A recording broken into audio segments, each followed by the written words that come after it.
Le message est clair, le peuple n'y croit plus. Une nation qui veut aller de l'avant doit avoir le courage d'interroger son parcours. Vous connaîtrez la vérité et la vérité vous rendra libre.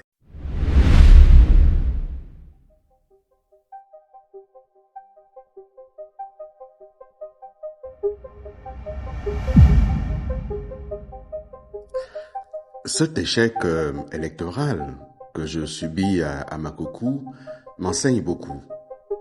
Comme disait Nelson Mandela, je n'échoue jamais. Soit je gagne, soit j'apprends. J'ai donc appris. J'ai appris de l'être humain. J'ai appris aussi des erreurs que j'ai pu commettre parce que on peut gagner par hasard. Lorsqu'on échoue, il faut toujours se retenir de tout mettre sur le dos des autres. Il faut aussi examiner sa propre responsabilité.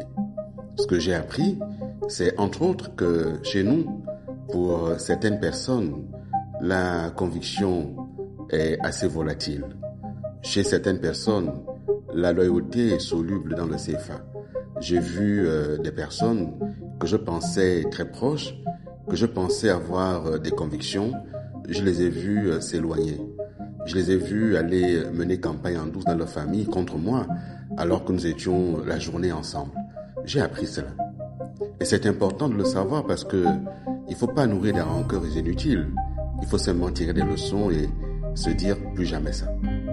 Je me souviens un soir, alors que nous étions là dans la cour en Gouabi, qu'on se parlait entre nous, le petit cercle de fidèles qui m'était resté, ma mère est arrivée.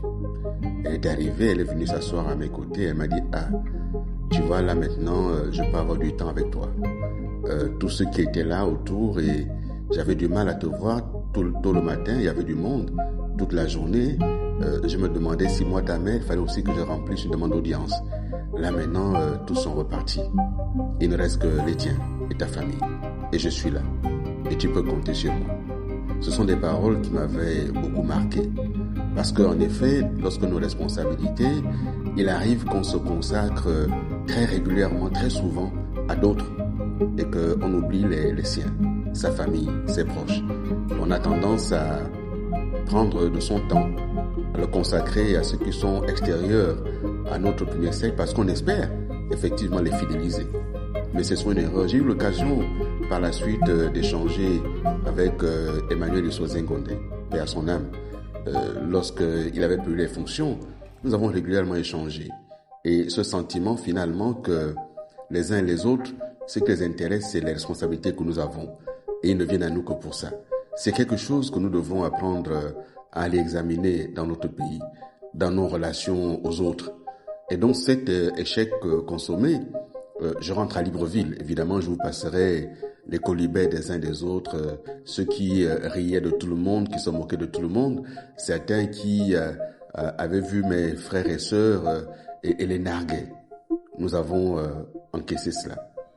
Donc rendu à Libreville, c'était la période de la CAN 2012 avec cette fête magnifique au stade de l'Amitié où on a vu les Gabonais de tous horizons chanter, danser, soutenir les Panthères.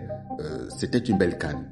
Je n'y étais pour rien, je n'étais pas dans l'organisation, je n'étais pas dans le mouvement qui s'en occupait, mais vivant à Ngondje et allant régulièrement au stade, cela nous a fait beaucoup plaisir. Et bien sûr, arrivait le moment des interrogations. Qu'est-ce qu'on allait devoir faire? Mon épouse et moi, on se regardait. Elle, bien sûr, elle travaillait. Et puis, il était question pour moi de regarder ce que j'allais pouvoir faire, comment lancer une activité qui pourrait aider à subvenir aux charges du ménage. Et c'est dans ce contexte-là que surviennent des changements après la CAN. Paul Biya-Oguemba n'est plus Premier ministre. C'est Raymond Dongsima qui est nommé à sa place. Il y a donc un nouveau gouvernement. Et au lendemain de la composition de ce nouveau gouvernement, il y a aussi des modifications au niveau du cabinet du président. C'est ainsi qu'un soir, mon téléphone sonne et j'ai au bout du fil quelqu'un qui me dit « Écoutez, je vous appelle de la part du chef de l'État, je vous le passe ». Et me passe le président qui me dit « Écoute Alain-Claude, comment ça va ?» Je dis « Monsieur, ça va bien, félicitations pour la CAN ». Il me dit « Oui, c'était une belle réussite. Dommage qu'on ait été éliminé en quart. On avait une belle équipe, une belle ambiance, un beau public. Cette CAN, on aurait dû la remporter. Et il me dira, écoute, je t'appelle parce que j'ai une proposition à te faire. Est-ce que ça te dirait de venir travailler à mes côtés comme conseiller? Je dis, Monsieur le Président, ça ne se refuse pas, mais oui, bien sûr, il n'y a pas de problème. Il me dira, écoute, on va t'appeler et on va te proposer une fonction. Et le conseil des ministres qui a suivi, j'ai été donc nommé conseiller politique et porte-parole de la présidence de la République. C'est ainsi qu'en réalité, démarre cette nouvelle étape de ma vie au niveau du cabinet du président Ali Bongo. Je dois dire que j'ai été surpris par cet appel parce que en dehors de la fois où on avait échangé à New York, où il n'avait pas été question du tout de pouvoir travailler ensemble, il m'avait seulement rappelé qu'il voulait récupérer le siège. Il avait besoin que le PDG gagne ce siège, ce qui a été fait. Et puis je me disais, bon, c'est fini, il y a le RDP qui m'a lâché également, on verra ce que mon avenir deviendra. Mais je m'attendais pas du tout à cette proposition d'aller le rejoindre au niveau de son cabinet. J'y vais donc et je suis accueilli au cabinet et là démarre une autre étape de ma vie. Une étape riche, une étape qui m'a révélé aux yeux des Gabonais, en bien comme en mal. Certains de ceux qui soutenaient Ali Bongo ont beaucoup apprécié ce que je faisais, d'autres l'ont moins apprécié. Et de cette période-là date en réalité les clivages qu'il y a eu autour de ma personne. Certains m'ont trouvé arrogant, hautain. C'est là que, en fait, tout est parti. Tout est parti aussi parce que il m'est demandé de réorganiser cette fonction, d'essayer de faire en sorte d'être régulièrement devant les médias pour porter la parole présidentielle. Et cette réorganisation amène à mettre en place un rendez-vous hebdomadaire avec les médias. Et je pense que la mise en scène de ce rendez-vous, l'organisation de ce rendez-vous avec un pupitre surélevé, avec des journalistes en contrebasse, forme de théâtre, tout ça peut-être contribué à installer cette espèce d'image de quelqu'un qui était en hauteur, qui était hautain. C'est possible. Et c'est quelque chose que j'ai beaucoup regretté par la suite. Parce qu'en réalité, telle n'est pas ma nature.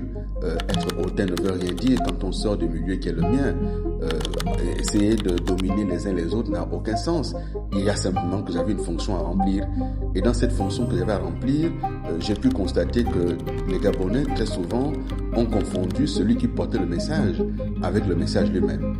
C'est-à-dire que mon visage était devenu le visage qui apportait les mauvaises nouvelles, qui apportait les mauvaises réponses. Et donc tout ça s'est confondu. Et par la suite, on a bien vu que c'est devenu très heurté. Mais cette période a été une grande période d'apprentissage.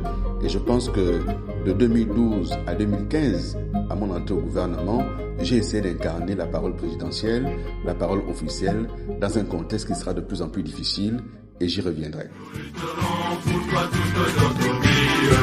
Nous lutterons